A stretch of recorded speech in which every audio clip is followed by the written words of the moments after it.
Olá pessoal, estamos de volta e agora a gente vai falar brevemente sobre Horácio, um dos maiores poetas líricos e também de outros gêneros da antiguidade romana. Horácio nasceu em 65 a.C., na cidade de Venúzia.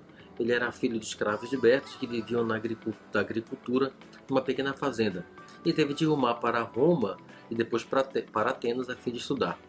Ele foi amigo de Virgílio e de Lúcio Rufo, através de quem ele passou a fazer parte da cena literária romana e pôde conhecer o seu grande investidor, que foi Mecenas. Horácio foi presenteado por Mecenas com uma vila, uma casa no campo, que foi quando ele pôde se estabelecer, se estabilizar para poder produzir a sua obra literária.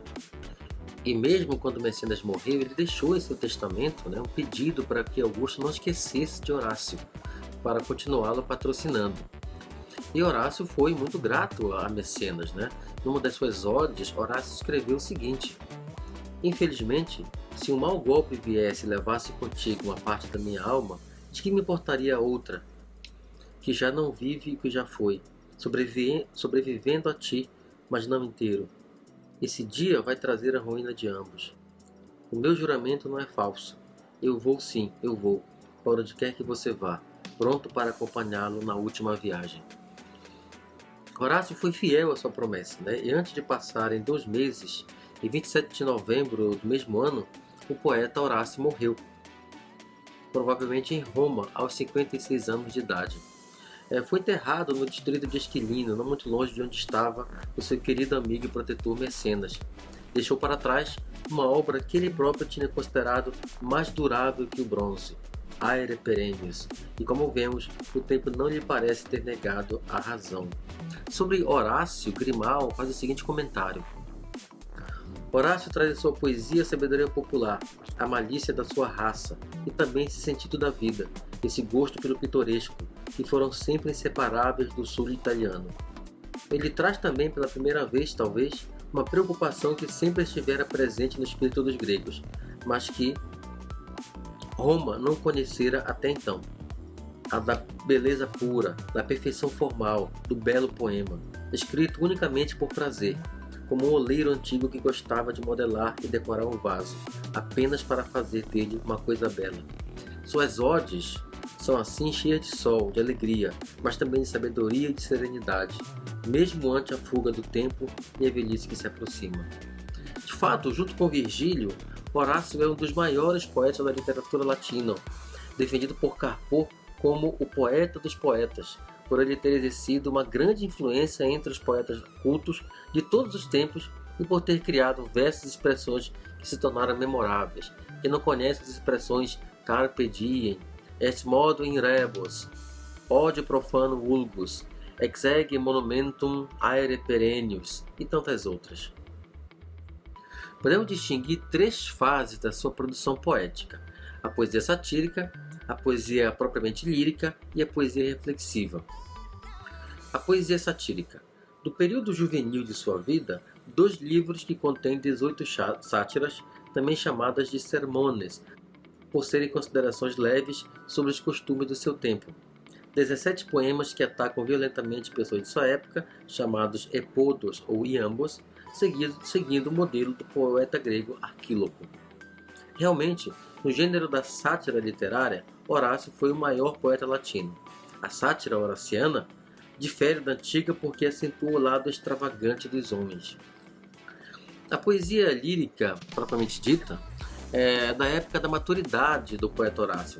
São 4 livros de odes ou canções, agrupados em 4 livros, que representam o ponto culminante de esforço lírico de Horácio. As odes apresentam vários motivos convencionais: o amor à pátria, a religião, a glória poética. Veja só esse exemplo, esse fragmento aí do Carmen Seculare, uma ode que foi escrita por Horácio a pedido de Augusto.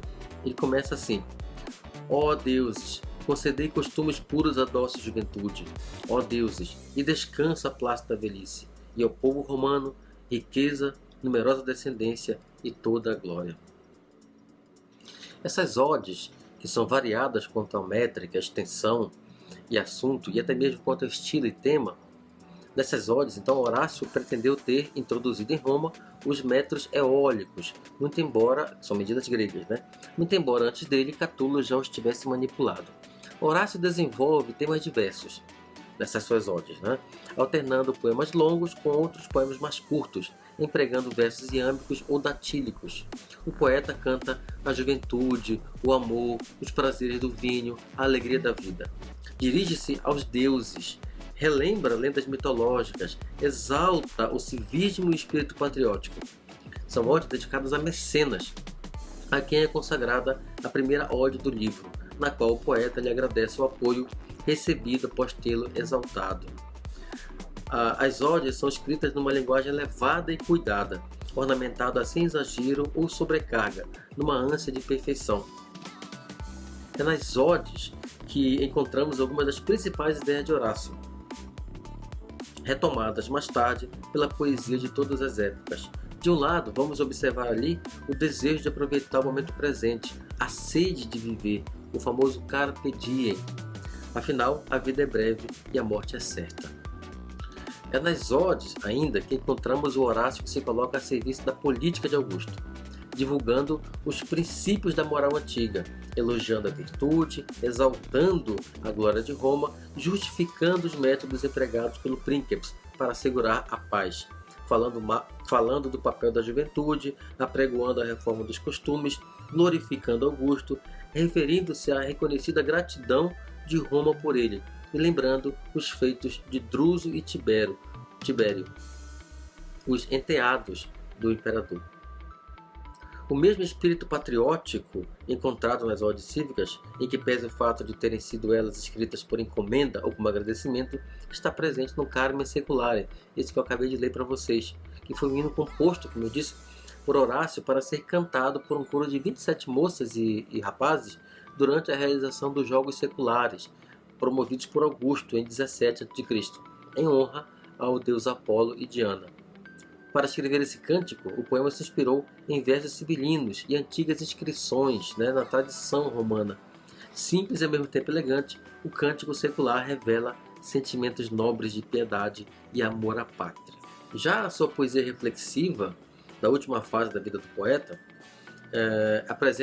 se refere a 2 livros de epístolas, que são composições versejadas, em verso, dirigidas em forma de carta a amigos ausentes, de assuntos que variam desde as discussões filosóficas e literárias até as cartas de amizade e recomendação filosófico, moral e literário.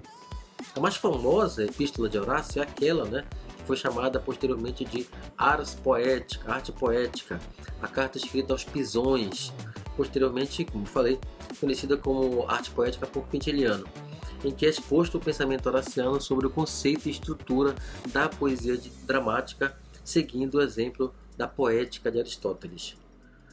Aqui você está vendo uns exemplos das odes de Horácio. Essa ode do livro 1, a ode 11, ela é muito conhecida porque tem aquela temática da passagem do tempo, da necessidade de aproveitar o tempo, tipicamente um tema recorrente na poesia de Horácio, que tinha essa perspectiva de engrandecimento, de moralização, de reconhecimento da importância da pátria, de viver a vida, temas que são incentivados por Augusto.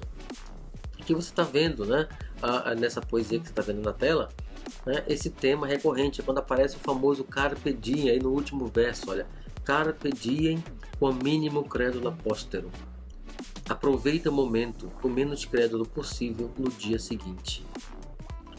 Essa temática da passagem do tempo vai ser muito frequente em Horácio. Em vários dos seus poemas você vai encontrar essa menção, essa alusão à passagem do tempo e a necessidade de aproveitar o momento, aproveitar a vida. Mas aqui a gente vai comentar rapidamente, acho que a obra mais conhecida de Horácio, que é justamente a Carta aos Pisões, a sua arte poética, em que ele traça a sua perspectiva sobre a arte, né? Sobre a composição poética, né? Você está vendo na tela, logo no começo da Carta aos Pisões, né? Os versos 1 a 13, em que ele começa fazendo uma analogia, uma comparação, né, com o ato de escrever, a necessidade da coerência, da ordem no ato de escrever, com esse monstro, né, essa coisa absurda que ele começa a desenhar. Olha só. Se um pintor desejasse unir num pescoço equino a uma cabeça humana e revestir de variadas penas membros unidos de várias partes, de tal modo que uma mulher formosa de rosto termine em um peixe horrendamente negro, vendo tal quadro, segurarias o riso, amigos? Crede, pisões, muito semelhante a esse quadro há de ser o livro do qual, como sonhos de um doente, vãs imagens serão criadas, de modo tal que nem o pé nem a cabeça se harmonizem numa única forma. A pintores e poetas sempre existiu igual poder de ousar no que queiram. Isso sabemos, e por sua vez procuramos e damos essa permissão, mas não para que coisas selvagens se unam a plácidas, não para que se juntem serpentes a aves, cordeiros a tigres. Ou seja, embora seja permitido uma liberdade poética para os artistas, não é possível fazer qualquer coisa, né? Aqui ele retoma um tema além do decoro, do equilíbrio, da moderação, do cuidado com a escrita. Não se pode fazer qualquer coisa, certo? Com a arte, porque isso resultaria em algo absurdo, algo risível, algo ridículo, como ele mesmo fala. E ele continua. O conselho que ele dá é o seguinte: tomai vós que escreveis matéria igual às vossas forças e examinai longamente o que os ombros recusam a carregar ou o que suportam. A quem o assunto for escolhido segundo as suas forças, não abandonará nem a eloquência, nem a ordenação luminosa. Tal será o vigor e o encanto da ordenação. Ou eu me engano, que diga já o que deve ser dito já, difira muitas coisas e no presente momento as omita. Que o autor do Carme prometido ame isto, despreze aquilo. Além disso, sutil e cauteloso ao articular as palavras, terás falado distintamente, se a hábil juntura tornar nova uma palavra conhecida. Se acaso é necessário, por signos recentes, mostrar as profundezas das coisas, chegar-se-á a inventar palavras não ouvidas pelos cetegos cingidos. Será dada uma licença tomada com discrição, e as palavras novas e criadas recentemente possuirão crédito se vierem da grega fonte, ainda que levemente modificadas. Ele está falando da criação de palavras, né? Do cuidado para se criar palavras no momento da composição poética, literária. E ele continua. Não basta serem belos os poemas, que sejam doces e, para onde queiram, levem o espírito do ouvinte. Como os semblantes humanos riem aos que riem, assim adaptam-se aos que choram. Se queres que eu chore, tu mesmo deves sofrer primeiro. Então, os teus infortúnios pungir-me-ão, ó Téléfon, ó Peleu. Se representares maus papéis, ou dormirei ou rirei. Tristes palavras convém ao semblante pesaroso, ameaçadoras ao irado, alegres ao brincalhão, sérias de se dizer ao severo. Com efeito, a natureza primeiro nos forma internamente para toda a circunstância da sorte. Alegra-nos ou nos impede para a ira, ou derruba-nos a terra com grave pesar e nos angustia. Depois, exterioriza os movimentos do espírito, a língua como intérprete. Ou seja, né, aqui da arte literária, né, o artista, o autor, o ator, o compositor, ele deve viver aquilo, ele deve sentir o que ele está escrevendo, ele deve, enfim, pugnar pela verossimilhança, pela realidade, pela verdade da arte poética, né? E não apenas ser aquela escritura fria, distanciada, né? Aqui é o envolvimento do artista com o seu público. E nesse último trecho, tu nada empreenderás ou dirás contra a vontade de Minerva.